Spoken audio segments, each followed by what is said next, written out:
গো, কি সর্বনাশ করলো গো, আমার সব কিছু নষ্ট করে দিল। হ্যাঁ, কি কাণ্ড, হায় হায় রে, আমার এই কি সর্বনাশ করলি তুই? হ্যাঁ, হারামজাদা, আমার এত বড় ক্ষতি কেন করলি তুই? বল বল বল শিগগির বল। বল, বল, বল আমাকে দে, বল। মা, বড়দাকে এভাবে মারছো কেন? না, মারবে না? এই দেখ, দুধের প্যাকেট ফেলে কি অবস্থা করেছে দেখ। দুধের প্যাকেট ফেটে গেছে বলে মারছো? এদিকে যে বড়দার কপাল ফেটে গিয়ে রক্ত বেরোচ্ছে, সেদিকে খেয়াল আছে তোমার? আজ নয় মিনু, ওর কপাল ফেটেছিল সেই দিনই, যেদিন ওর মা মারা যাওয়ার পর ওকে দেখাশোনা করার জন্য ওর মাকে আমি বিয়ে করে এনেছিলাম। তুমি চুপ করো। চুপ তো করেই আছে এই 25 বছর ধরে। কেন চুপ করে আছো? বড়দা না হয় আমাদের নিজের ভাই নয়, কিন্তু তোমার তো ছেলে।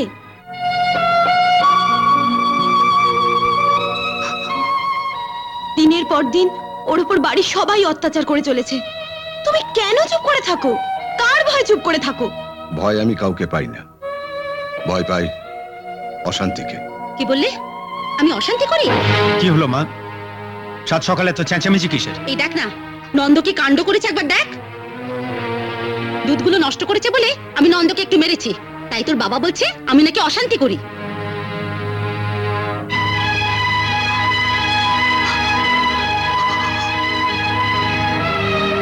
আজকে তোর পাকা দেখা, মেয়ের বাড়ির লোকজন আসবে। তোর দিদি বলেছিল আজকে এসে ওদের জন্য পায়েস রান্না করবে, তাই জন্য 4 লিটার দুধ আনতে বলেছিলাম। ওর হারামজাদা ইচ্ছে করে সব দুধ ফেলে দিল।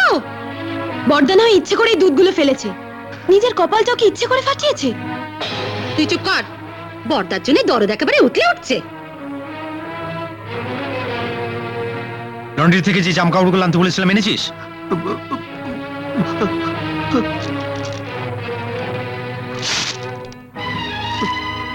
এগুলোতে যদি দুধের দাগ লাগতো তো 1 শর মেরে মুন্ডু ঘুরিয়ে দিতাম। ছোট ভাই হয়ে দাদাকে থাপ্পড় মারবি বলছিস? দাদা, দাদা একটা ছাগল। বড়দা যদি ছাগল হয় তুই তাহলে একটা পাঁঠা। কি বললি? ঠিকই বলেছি, ছোট ভাই হয়ে যে বড় ভাইকে ছাগল বলে, সে পাঁঠা ছাড়া আবার কি? বাবা, তুমি মিনুকে সাবধান করে দাও, নইলে আমার হাত উঠে যাবে। মিনু, নন্দকে নিয়ে আয়, একটু ডেটল লাগিয়ে দি। তার মানে তুমি মিনুকে কিছু বলবে না? হ্যাঁ বলবো বলবো বলবো। মিনু ও রাম ছাগল, ওকে পাঠা বলা তোর উচিত হয়নি। ঠিক আছে, আমিও এর শোধ তুলবো। মা, মা, ওমা এ কি, এত দুধ পড়লো কি করে? আর কি করে, এই দেখ না, ওই হারামজাদা সব দুধ ফেলে দিয়েছে। তাহলে পায়েস রান্না করবো কি করে? আমি তো পায়েস রান্না করবো বলেই তাড়াহুড়ো করে এলাম। আবার দুধ নিয়ে এলেই হবে। এত বেলায় মাদা ডেয়ারি দুধ পাওয়া যাবে নাকি? মাদার ডেয়ারি দুধ ছাড়াও পায়েস হয় মা? বাজারে তো কত রকম মিল্ক পাউডার পাওয়া যাচ্ছে। তা তো পাওয়া যায়, কিন্তু যা দাম। আমি নিয়ে আসছি। তুমি আনবে কেন? দাদা দুধ নষ্ট করেছে, বাবা দুধের দাম দেবে? আমার কাছে টাকা কোথায়? আমরা তার কি জানি? ছেলে তোমার, তাই ক্ষতি যা হয়েছে তা পূরণ করার দায়িত্ব তোমার। ও, দুধ ফেলে দিয়েছিল বলে ওকে ওই চেলা কাঠ দিয়ে মেরেছো, আর দুধটা যদি আমি এনে দিই মাঠটা ফেরত নেবে তো? মার ফেরত নেব মানে? মিনু, তোর মা অঙ্ক শেখেনি, লেখাপড়া তো শেখেনি, সুদ আসলে অঙ্কটা তোর মাকে একটু বুঝিয়ে দে তো। শোনো মা, 4 লিটার দুধের বদলে মার, যেটা তুমি বড়দাকে দিয়েছো। এখন বাবা যদি সেই 4 লিটার দুধ তোমায় ফেরত দেয়, তাহলে তোমার মার খেতে হবে ওই চেলা কাঠ দিয়ে। কি তুমি রাজি? ওসব বাজে কথা রাখ, দুধের কি হবে বল? শঙ্করের শ্বশুর বাড়ির লোকেদের পায়েস না খাওয়ালেই চলবে। আমি তো পায়েস রান্না করবো বলেই তাড়াহুড়ো করে এলাম। শোনো, তুমি পায়েস রাঁধবে ওই শঙ্করের শ্বশুর বাড়িতে, তোমার নাম হবে বলে, তাই তো? হ্যাঁ। তাহলে নিজে দুধ এনে ওই দুধের পায়েস করে তুমি ওদের খাওয়াও, আর ওরা যখন সেটা জানতে পারবে তখন তোমার কত নাম হবে ভেবেছো? হ্যাঁ ঠিক বলেছো। এই আমি তাহলে দুধটা নিয়ে আসি। এই শোনো, দুধের সবচেয়ে ভালো টিনটা নিয়ে আসবে, আর কিছু কিশমিশ। কাজু বাদাম নিয়ে আসবো? হ্যাঁ হ্যাঁ, আর যদি পাটালি গুড় পাও। আচ্ছা ঠিক আছে, ঠিক আছে, আমি সব নিয়ে আসছি। আরে ও কোথায় গেল? তোমাদের ভাবতে হবে না, আমি পায়েসের ব্যবস্থা করছি। মিনু, ওকে নিয়ে আয়। এগুলো না তুলে কোথায় যাচ্ছিস? আমি এসে তুলে দিচ্ছি, চলো।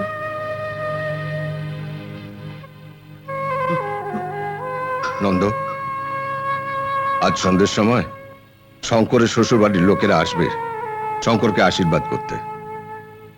তুই আবার ঘর থেকে বেরোস না, কেমন? বাবা, হ্যাঁ? ছোটদা বলছিল মেয়েরা নাকি খুব বড় লোক। কেমন বড় লোক সেটা সন্ধ্যের সময় বোঝা যাবে।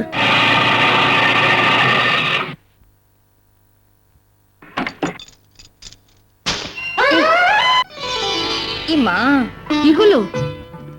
মনে হচ্ছে গোবরে পা পড়েছে। তুমি আমার চটিটা পরে নাও দিদুমণি, আমি তোমার চটিটা হাতে নিয়ে নিচ্ছি। ইস, এখানে একটাও আলো নেই। শঙ্কর তো জানে আমরা আসবো, ওর তো উচিত ছিল তোর সাথে কাউকে পাঠিয়ে দেওয়া। বাড়িতে চাকর বাকর আছে তো?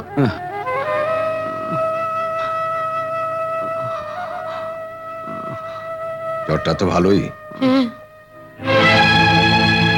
কিরে নন্দ, তোকে না বলেছিলাম আজকে শঙ্করের শ্বশুর বাড়ির লোকজন আসবে একটা টর্চ নিয়ে গলির মোড়ে দাঁড়াতে? ওঠো না। তুমি কি মা, সকাল থেকে দেখছো বড়দার জ্বর বাড়ছে, ওসব জ্বর ফর রাখতো। আই নন্দ, ওঠ।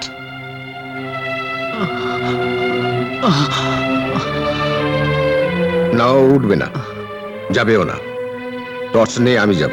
মা, ও মা, মা তাড়াতাড়ি এসো, ওরা চলে এসেছে। চল।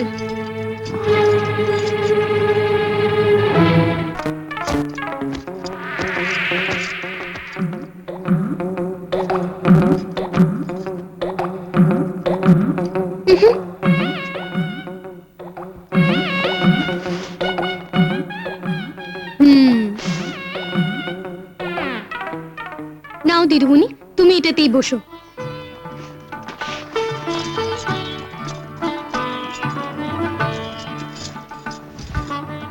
একে তো ঠিক চিনলাম না।